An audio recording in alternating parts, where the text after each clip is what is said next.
உங்களுக்கு பிடிச்ச ஒரு பர்சன் உங்களை அடிக்கடி கத்த வைக்கிறாங்க, அழுக வைக்கிறாங்க, கோவப்படுற வைக்கிறாங்கன்னா ப்ளீஸ் பி கேர்ஃபுல். அவங்க ஒரு ட்ரக் அடிக்டாக இருக்காங்க.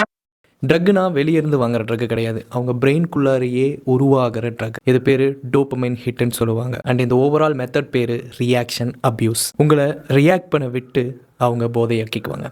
நீங்கள் என்ன தான் கன்வின்ஸ் பண்ணாலும் சரி, என்ன தான் எக்ஸ்பிளைன் பண்ணாலும் சரி, அவங்களுக்கு புரியவே புரியாது. Because they need your reaction for them to get high. இதுக்கு ஒரு ஆன்டிடோட் இருக்குது. அதுக்கு முன்னாடி உங்கள் எல்லாத்துக்கும் இந்த வடிவேலோட காமெடி ஞாபகம் இருக்கும். ஒரு சின்ன பையன் டீ கடையில் வயசானவரை பார்த்து வாடா வாடான்னு சொல்லுவாங்க. டக்குன்னு நம்ம ஆளுக்கு டென்ஷன் ஆகி, ஐயோ நீ போய மானம் கட்டுவனே, நான் மதுரைக்காரன்னு சொல்லிட்டு முறுக்கிட்டு ஓடுவார். போன அவருக்கு கிட்னியை உருவி அனுப்பி விட்ருவாங்க. அப்போ வந்து அதுக்கப்புறம் சொல்லுவாங்க, அவன் ஆல்ரெடி ஒரு கிட்னியை உருவிட்டான், ரெண்டாவது கிட்னியை உருவருக்கு தான் வாடா வாடான்னா. அந்த மனுஷன் எப்படி என்ன பேசினாலும் என்ன சொன்னாலும் சத்தமே இல்லாமல் டீ குடிச்சிட்டு இருந்தாரு. அதே மாதிரி தான் நீங்களும் இருக்கணும். அண்ட் இது பேர் கிரே ராக் ஃபீலிங் அப்படின்னு சொல்லுவாங்க. ஒன்றுமே இல்லை, கல் மாதிரி இருக்கணும். உங்களுக்கு பிடிச்சவங்க உங்களை ஏதாவது சொல்கிறாங்க, பேசுகிறாங்க, இது பண்ணுறாங்களா, ஆமாம் ஆமாம் ஆமான்ட்டு போயிருங்க. உங்களுக்கு யாருனே தெரியாத ஒரு பர்சனு உங்களை கடுப்பேற்றுறக்காக எதையாவது பண்ணுறாங்க அப்படின்னாலும் ஆமாம் சரி ஓகே சாரின்ட்டு போயிருங்க. அது தெரியாதவங்க உங்களை பார்த்து பொட்டேன்னு சொல்லுவாங்க. தெரிஞ்சவங்க கிட்ட இப்படி பண்ணிட்டீங்கன்னா நீ மாறிட்டேன்னு சொல்லுவாங்க. But at the end of the day your peace is more important